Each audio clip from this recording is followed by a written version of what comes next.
Janome.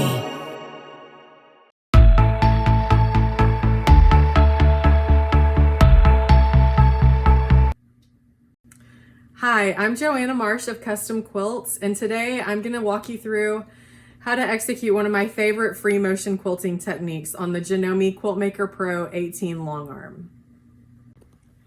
Okay, so we're going to go ahead and get started. And for our project today, for our practice free motion quilting, you don't really need a whole lot of supplies. So I have already loaded my backing fabric.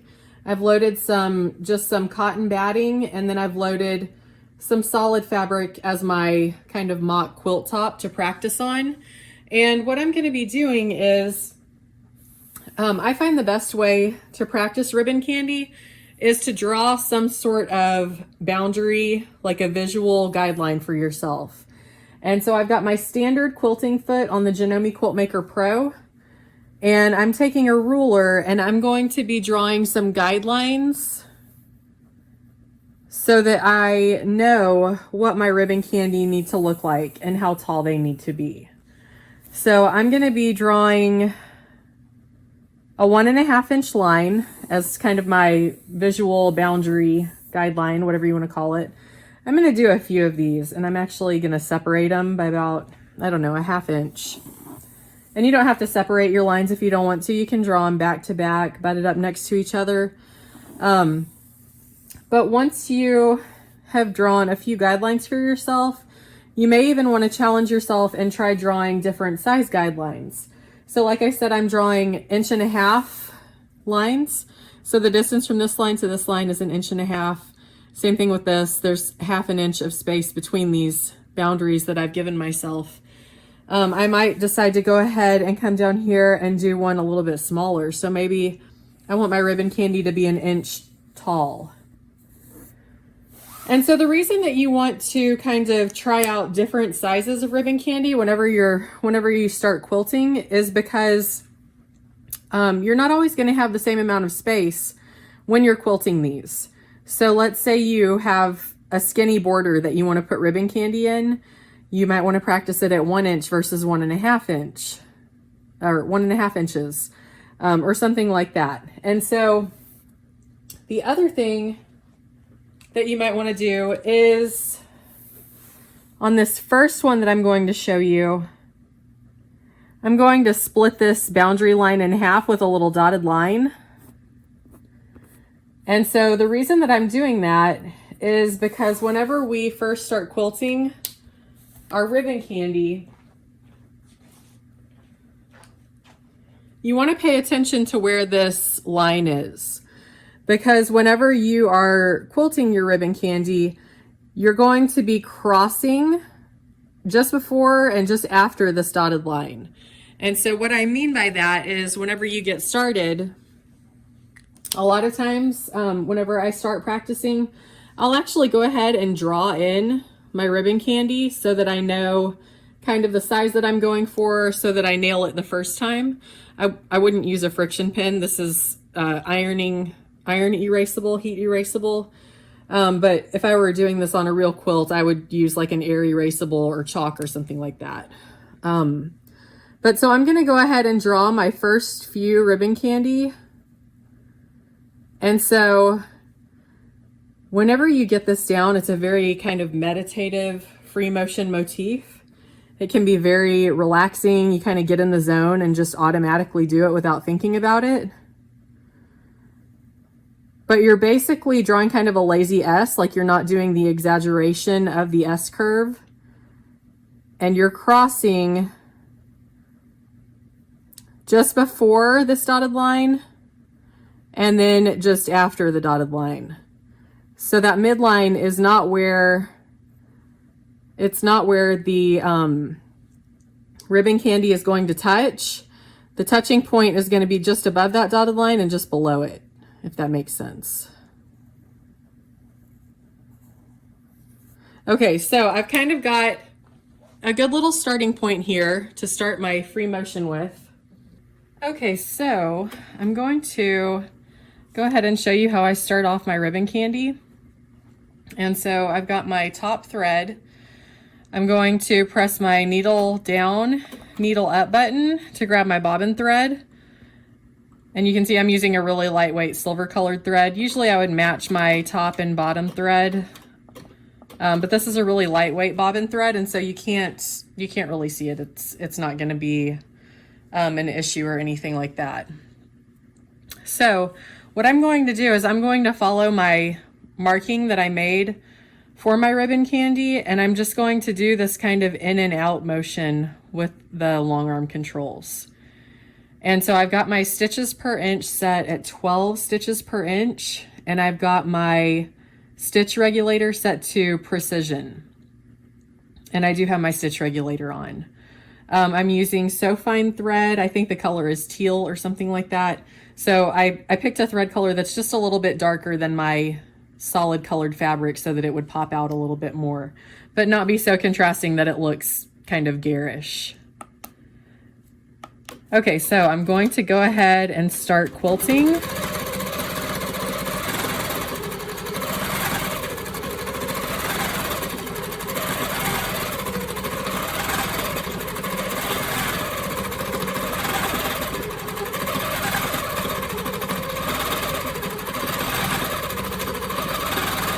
And the main thing that you want to work on, you know, there are a couple of things that you need to look out for whenever you're working on your ribbon candy. And that is that your top little loop and your bottom loop, that they're the same size approximately. So you don't want to have a top loop that's like, well, I'm not going to actually draw that. You don't want a top loop that's nice and curvaceous, and then you have a bottom loop that's like super skinny and doesn't equal kind of the same distance or depth that this one is. And so you can see that mine are pretty equal. You also want to make sure that these lines are kissing or touching kind of in the same spot. So if I were to put my ruler up here as a guideline or my marker, you know, you can see that these lines are touching kind of in the same place on the fabric.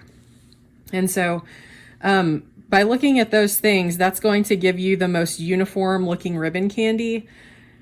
And you know, it can kind of fool people into thinking that you've done this computerized when it's really freehand. And so that's another cool thing. So you can see that I've traced on top of my, you know, my guided drawing that I did, but now I finished that. So now I'm going to be doing this without any kind of guide. And whenever you start out, you might find that this is kind of tricky, but it's a good challenge. And, you know, I highly recommend, if you need the extra little guidance, definitely draw them in, because it'll help you kind of gauge the distance in the beginning of these and where the points need to touch here. But you also want to be watching that your needle is making contact with your guidelines, right? So that's another thing that you want to watch for. Okay, so let's go ahead and I'm going to go ahead and quilt some more of these.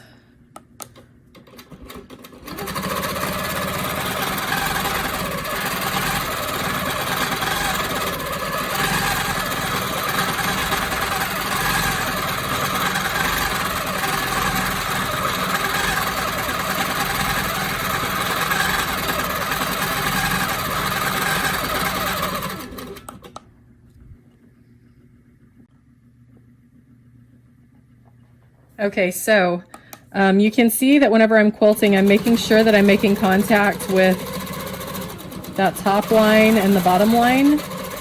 And I will say, the slower that you go on these, I feel like the harder they are. So if you can find a good rhythm to get into, and, you know, kind of do that serpentine motion back and forth, then I think that you'll have a lot of luck with this. And kind of make sure that you're also relaxing your shoulders, because a lot of people will be real tense when they first start to do this design. But just kind of relax and don't put any pressure on yourself, because we're just practicing.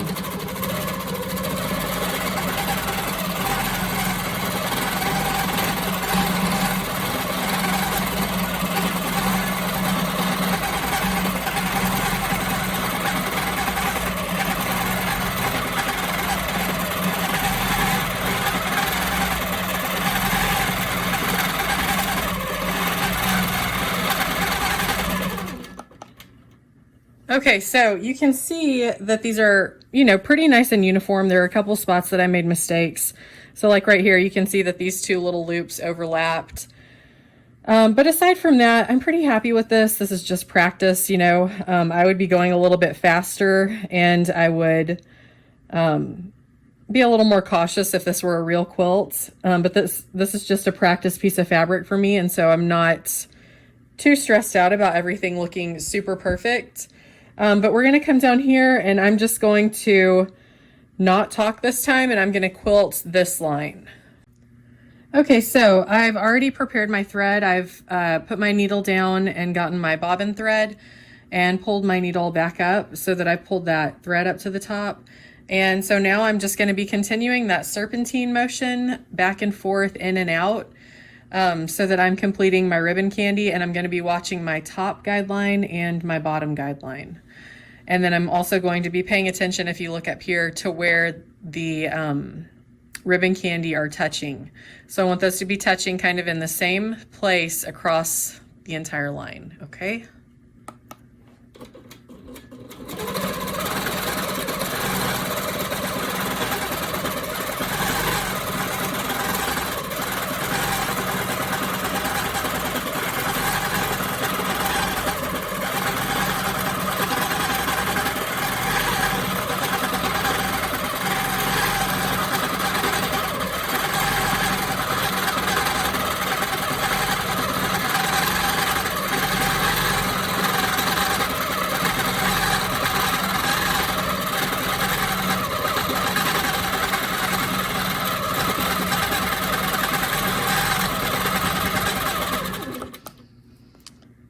Okay, so you can see in a couple places that my points are not touching right here, and you can nitpick this all day long, but the truth of the matter is, whenever you're quilting on a real quilt, more than likely you're going to be using a blending thread, or at least I would. Maybe you're using a contrasting thread. And so if you're using contrasting thread, just know that this is going to be more apparent than if you're using a blending thread. And then there's a place right here where I crossed over, but for the most part, this looks good. It looks uniform. My ribbon candy looks fairly consistent, and I'm really happy with that. And so what I'm going to do now is I'm going to come below that, and you know, you can try this at home as an added challenge to decrease your size. So this guideline that I drew, these two guidelines, were 1.5 inches apart, okay?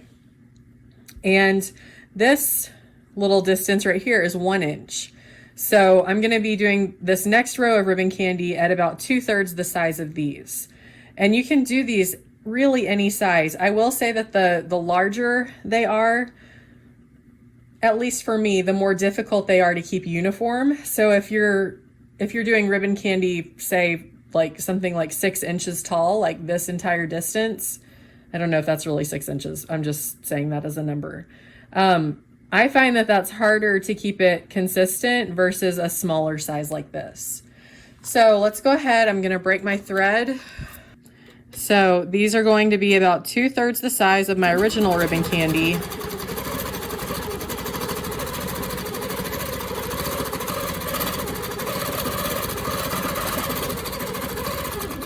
And I always tell people to try to, oops, my gears turned back on.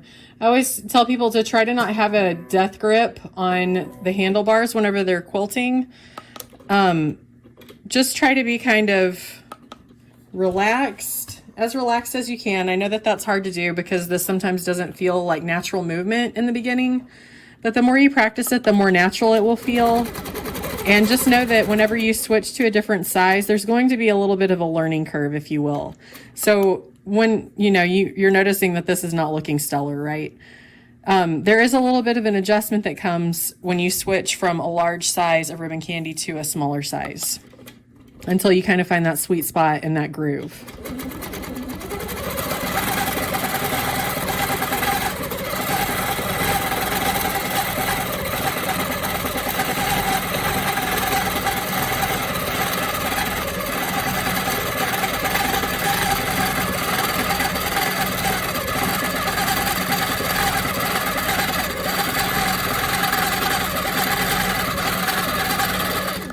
Okay, so that's not too bad. That's fairly nice. There are definitely things that I can improve on.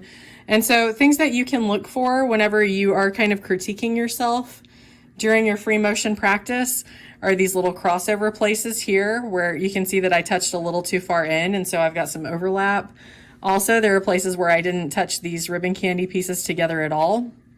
So if you're going for, you know, the most uniform, most perfect looking ribbon candy, these are the things that you need to look at. And you also need to look at, hey, did I touch the bottom guideline here? Did I touch the top guideline? Because these are things that are going to keep your ribbon candy the same size. So I hope that you'll give this free motion quilting motif a shot.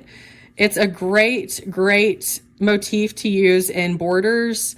And also, you know, you can adjust the size of these to use them in square blocks so that they're kind of tapered. And they're very, very versatile. And I just love the way that they look. So I hope that you'll give this a shot and that you'll try it out on your Janome Quilt Maker Pro 18. Thanks.